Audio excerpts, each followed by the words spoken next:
by law, they have to tell you in their disclosure they're taking money and they're getting a kickback. But it's hard to find on their website. It's also cumbersome. But if you come in the office, I'll show you whatever company you're with, what they're getting and how it works. This one's from Merrill Lynch. Here's what it says, and this is their disclosure. Merrill Lynch makes available to its clients shares of those mutual funds whose affiliates have entered into contractual arrangements with Merrill Lynch that generally include the payment of one or more of the following fees described below. Funds that do not enter into these arrangements with Merrill Lynch are generally not offered to the clients. Now, does that sound like a good deal for you as the investor or Merrill Lynch, the company?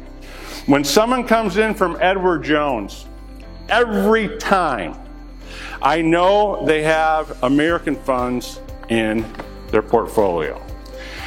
And on their disclosure, they show how much money they give back to Edward Jones for recommending those products. And in 2019, American funds gave $92.8 million to Edward Jones in a kickback to recommend their products.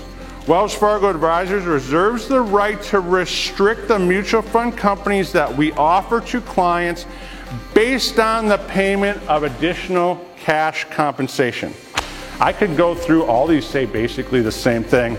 We are a team of fiduciaries. We want to get to the nitty-gritty of what your risk tolerance is. We can actually show you how much your bonds will actually react. It's actually almost never 1 for 1.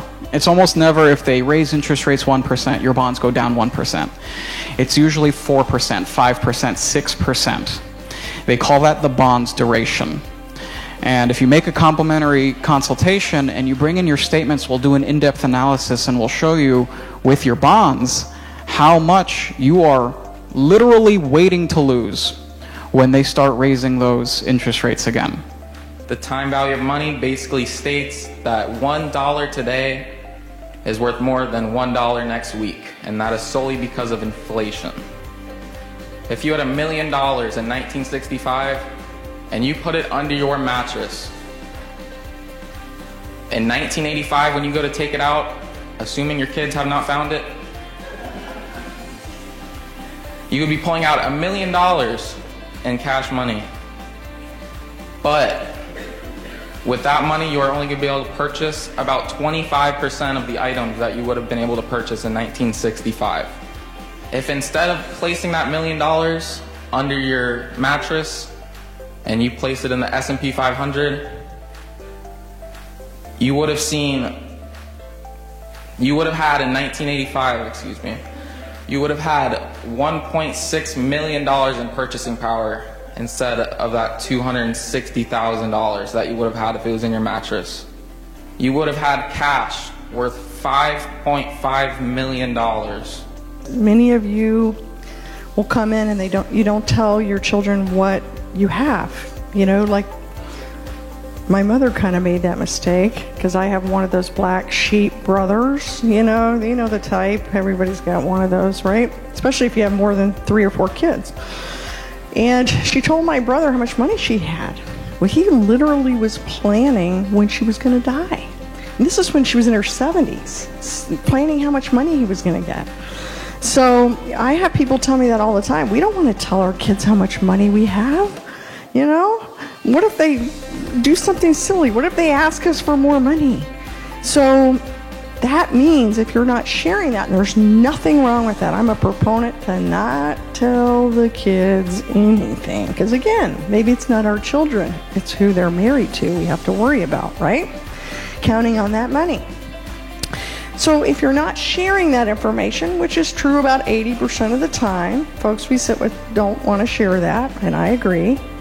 That means nobody knows where all your stuff is. Nobody knows what to do with the stuff, how to handle the stuff.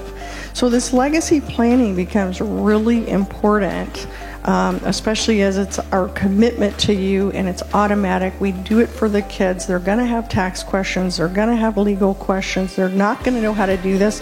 And we just settled in state for a gentleman's family. He died in his sleep. He was only 69 years old. His son's 50, lives in Michigan. Called my cell phone on a Saturday. That's never good. I recognized the last name, but it wasn't the same first name, so I knew something had happened to his dad. And it took us about 2 months to get everything done. They never got a bill. And he has called me repeatedly since that. And just, I cannot thank you enough. He goes, I'm smart. You know, I'm an engineer. I work for whatever company he works for, and big company. And he said, I have a 401k and, you know, I have wills and stuff, but there's no way I could have done this without you. I would have had to hire an attorney and pay thousands of dollars. In fact, he shared with me that he went ahead, after I told him that we were going to do everything, he went ahead and called a couple of attorneys. I guess he wasn't feeling too confident in me because he didn't know me, you know? And so he wanted to check and see what it would cost, and he shared those amounts with me. Like, they were going to charge him $15,000, $20,000, $25,000. To do what? I mean, it's ridiculous. Whoever you love that you're leaving your money to, there's a lot of work to make that happen right.